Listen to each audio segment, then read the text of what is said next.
Why can't you just shut it off? That's probably something you've heard from friends, your spouse, probably from people that are less ambitious than you, and it's not a bad thing. Unfortunately, society portrays the fact that we are always on and we can't turn it off as being a bad thing, but goal-driven, ambitious men have a mission ahead of them. They have to go after that mission, that vision, in order to make the life they're trying to build for their family actually happen. So it's not actually a bad thing, and believe it or not, even though your spouse may be against you in the moment or feels like it's against you in the moment, I promise you that she is not against you. Just as an example, I was talking to one of the elders at our church, and we were having a conversation, and we had been talking about like trying to get into some marketing stuff. And since I do a lot of content and social media and all that, my church wanted me to kind of help look into it and do something. So I created this plan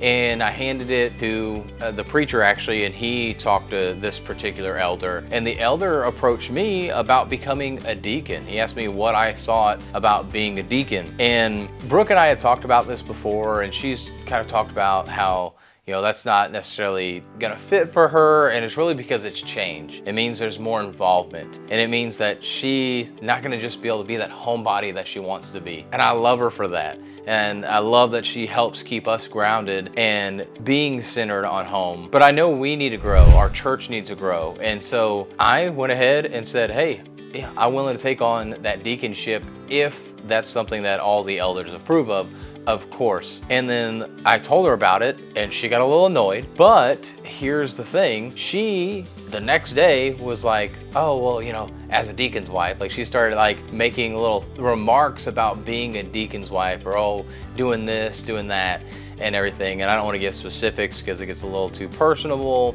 on some things going on at church.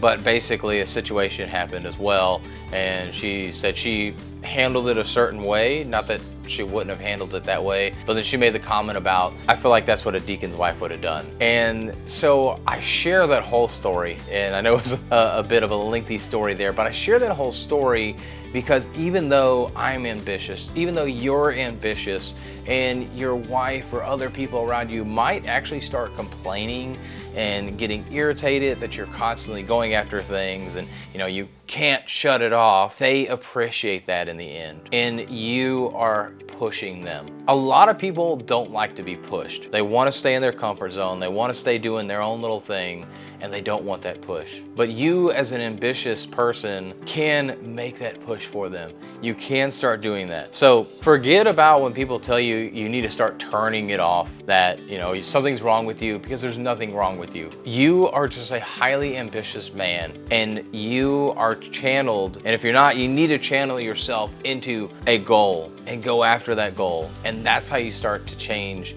the lives of everyone around you, because you not being able to turn it off isn't a bad thing. So make sure you stay turned on and tune in to our channel here so you can continue to get messages like this and about Job Tread to help you grow both in your business as well as in your personal leadership.